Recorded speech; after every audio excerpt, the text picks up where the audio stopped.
everybody. Welcome. I have my little faithful assistant sitting here with me. I don't think he'll be here for long, but I'm glad you're here, and I want to talk a little bit about how there is so much SA in religious institutions, and it's astonishing how many years this has been going on, and how it touches so many different religious institutions across the world. It truly is disgusting, to put it mildly, and just amazing. And so I asked AI a few questions. I got some statistics that I'm going to give you. And you probably know a lot of what I'm going to say, but I just wanted to bring to light how important it is that we keep our voices loud, and calling out the SA, and just so we can do something about it and hopefully change it. And so I begin. The prevalence of SA scandals in religious institutions is deeply troubling. For those of us that aren't predators, for those of us that aren't benefiting from these institutions financially, and for those of us who aren't aiding and abetting these criminals. The reasons behind these scandals are complex.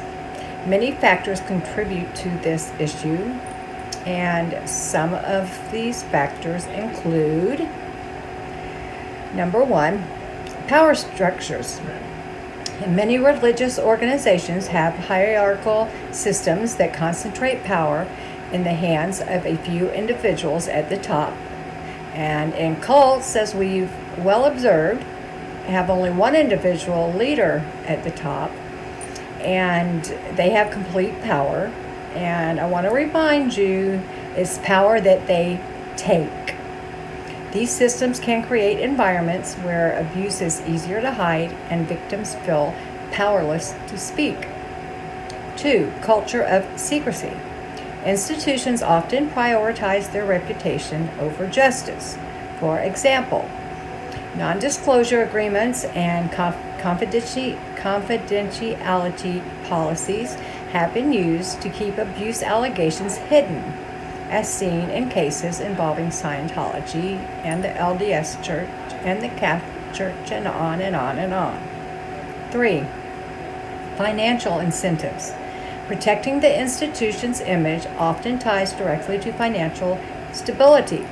Scandals can lead to loss of donations, loss of memberships, and public trust, which motivates these organizations to cover up crimes. 4. Predators exploiting trust. Religious settings are often seen as safe and trustworthy, making them attractive to predators who exploit the community's faith and trust to gain access to victims. That is so gross. 5. Lack of accountability. In some cases, legal loopholes such as clergy penitent privilege and loopholes, and like the ones that they make up and or just plain ignore, like mandatory reporting. They're good at Scientology's real good at ignoring the mandatory reporting laws, but they're being called out on it lately. These prevent key witnesses from testifying, allowing perpetrators to avoid consequences. Now, here are some statistics. For the first documented case of SA with the Catholic Church dates back to 1629, and that was in Rome. In the 1600s, they were reporting this. I mean, that just blows my mind. That's a long time ago. The accused priest was promoted instead of punished. Imagine that. In Ireland, nearly 15,000 minors were abused by clergy between 1970 and 1990. In a 20-year period, 15,000. That's disgusting. In a 2024 report, it was revealed that 9,300 children and young people were essayed in Germany's Protestant churches since 1946, involving 3,500 perpetrators, and a third of that 3,500 were clergy. Amazing. Over the past 2 decades, the Catholic diocese and religious communities have spent more than $5 billion on essay allegations, with 3/4 of that $5 billion going to victims. Thank goodness. Between 1950 and 2018, the Catholic Church in the U.S. received credible accusations against 7,002 clergy members. Let that sink in. The Catholic Church has paid over $3 billion in settlements related to abuse cases. We just read $5 billion. Okay. The JWs have faced legal battles for failing to report abuse cases, with thousands of victims coming forward. So you ask, why hasn't the Church of Scientology faced the same legal battles? They don't report any abuse cases. Well, the Church of Scientology has managed to avoid accountability for reporting abuse, is in part due to legal loopholes and institutional secrecy. In many states, clergy are exempt from mandatory reporting laws if the information was disclosed during a confession. The Church of Scientology has been accused of exploiting this exemption to shield itself from legal consequences. Aggressive legal tactics. Scientology is notorious for using intimidation and lawsuits to silence critics and avoid scrutiny. This includes targeting whistleblowers and survivors who attempt to expose their abuse. Lack of transparency. The Church of Scientology operates with extreme secrecy, making it harder for authorities to investigate and hold them accountable. And they lie. They lie through their teeth. Next, legislative gaps. Some states still don't classify clergy as mandatory reporters under all circumstances. An example of this is the state of Washington. It's only one of 5 states where clergy are not required to report suspected child abuse. Thank goodness there's only 5. Scientology's ability to avoid accountability highlights the need for stronger laws and public pressure to close these loopholes. Now here's a last statistic that I want to talk a little bit about. Research shows that over half of child SA survivors delay reporting until middle age or later, meaning many perpetrators avoid accountability due to institutional cover-ups. These paint a very disturbing picture of how widespread and deeply rooted this issue is.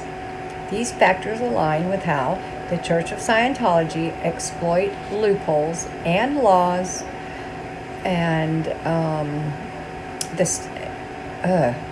they use the statute of limitations to avoid accountability. And here are some reasons why reporting is delayed. The first reason is trauma and disassociation. Survivors often experience disassociation during and after abuse, which can make it difficult to process or recall the events clearly. And so I decided to look up the definition of disassociation. And disassociation abuse, a psychological process where a person experiences a disconnection between their thoughts, memories, feelings, surroundings, behavior, or identity. It often occurs as a response to trauma or extreme stress, allowing the mind to temporarily escape overwhelming emotions or situations. The next reason is fear and intimidation. Perpetrators frequently use threats or manipulation to silence survivors, such as claiming no one's going to believe you, or they threaten harm to their loved ones. They fair game you. They use disassociation. You lose everything. You lose your family. Shame and self-blame. Many survivors feel guilt or shame, believing they are somehow responsible for the abuse, and this is due to psychological grooming. Institutional barriers. In the cases of institutional abuse, survivors face additional hurdles, such as fear of retaliation, like fair gaming, or the belief that the organization is too rich or they're too powerful, so I might as well not even try to challenge them. I'm never going to beat them. And that happens a lot. Lack of understanding. Younger survivors may not fully comprehend that what happened to them was wrong or abusive. And that's because they're born into it and they know nothing else. That's all they've known all their life. So what they don't know, they don't know. These factors contribute to the average delay of 20 years before survivors disclose abuse, with many waiting till adulthood to go to the police. Scientology leverages these delays, of course, to shield perpetrators and to avoid legal consequences. Several states have eliminated or extended the statute of limitations for SA cases, recognizing the long-term impact of trauma on survivors. Some states have removed time restrictions entirely for felony SA cases, while others have created look-back windows that allow victims to file lawsuits even if the original statute of limitations has expired. All of this is truly egregious, I'm sure you'll agree, and this is why we need to keep spreading awareness far and wide about this disgusting, abusive, criminal cult named Scientology. Now, I'm going to list down below, I'm going to leave two links where you can go look at a state-by-state, you can look state-by-state of their statute of limitations laws, and it's a wonderful, wonderful website. I mean, you'll learn a lot, and you can find out the laws in the state that you live in. And I have another one I'm going to leave a link to called findlaw.org, I believe, and you can learn a lot about SA and civil statutes and just all kinds of information on there. But thank you so much for stopping by, and I'm going to be making more of these videos, and they're not going to be real long, so they'll be easy to watch, and I appreciate you being here, and I'll see you real soon. Bye now.